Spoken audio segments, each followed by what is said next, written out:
May not be out for upload, but I've said that and then uploaded in the past.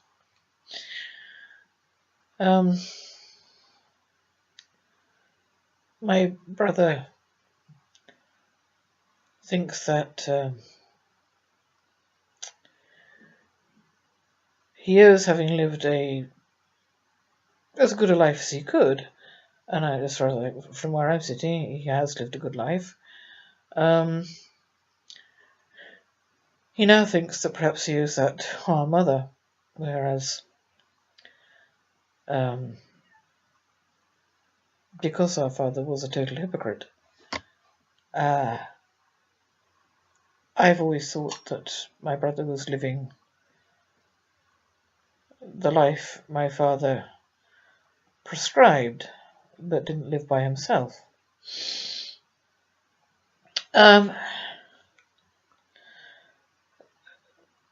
So in a way, I actually think that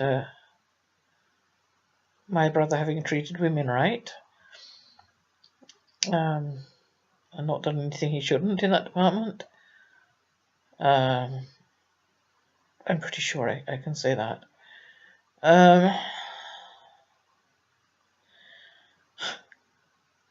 And having been a good dad, and worked hard until illness lost him the job that he loved, actually. I actually think in many ways that he's down to our father, because that was how he told my brother to live, in the way that he had not, but in the way that is surely right. You treat your wife well, you treat your children well, you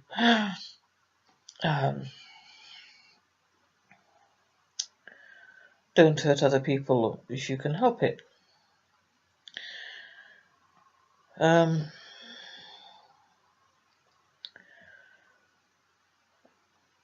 I did hear my father say that the only moral code anyone ever needed was taken from the water babies, to which it would be done by. Although actually it's not taken from the water babies, I thought it was. I think it goes as far back as Confucius, if you look. And the golden rule, isn't it? The trouble is, I knew how my father actually behaved. So that one and only moral code passed on by him sort of skimmed right over my head. Well, no, it didn't. It worked in a different way. And the only moral my mother ever, the only moral lesson I ever learned from my mother was not to steal.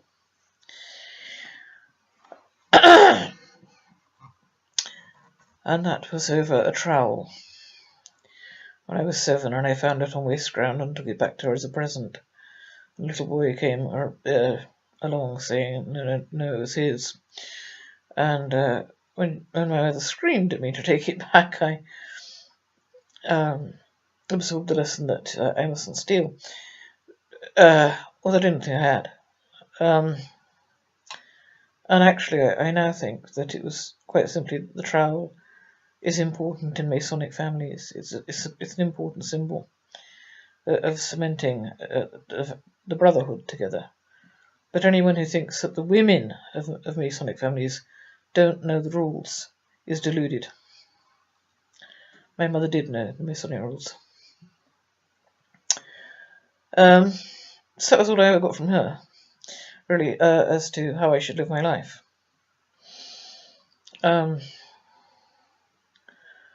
I mean, what she had to say about sex was so vague and so late in the day that it was a complete waste of time. Nothing else, no advice that I recall, none. There were actually, eventually, no, quite soon, some advantages to being perceived as the demon of the family, because that was how I perceived myself as well. And I therefore made the decision that I should try and live a better life. That I should try to be a good person, and I did try. Of course, some things got in the way, just a little, such as the illnesses I've described.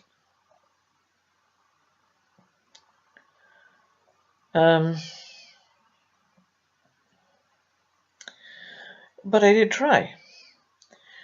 There were distinct advantages to believing myself to be the bad person in the family, because I wanted to put that right and be better. And in fact, it was only in approximately it was after I got to Wales anyway, somewhere between 2005 and 2007. I was beginning to wake up and see the truth of certainly my father. The truth about how he had actually been and what he had actually done. And unfortunately that had the effect of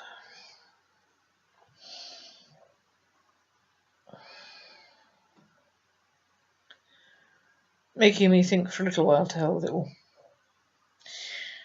And again, that sounds like some kind of excuse, and perhaps it is. Although I didn't do anything that dastardly. I've never killed anyone or raped a child, and I realise that's not the moral standard to go by, but I compare whatever I've done with what my father did. And if I haven't done that, and that, then I'm alright. Well, relatively. All things being relative. So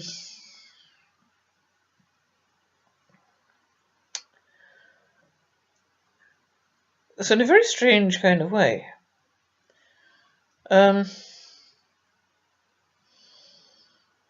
think it was my father who was the making of my brother, and unfortunately the making of me.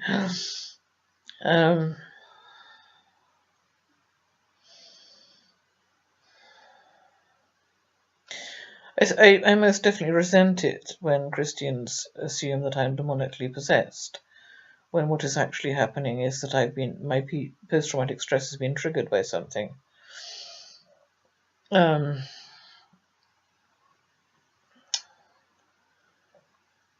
And even then, as with my current dog Danny, my second and last dog,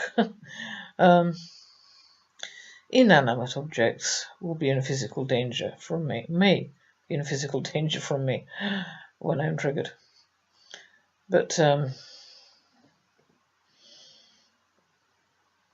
not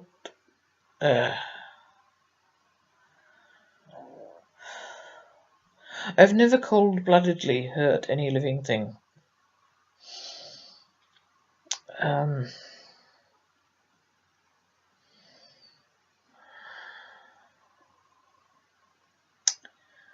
Not with malice aforethought.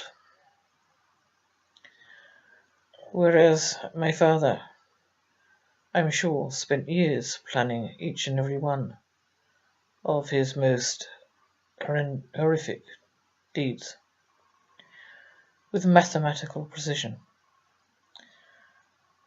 and in fact planned mathematically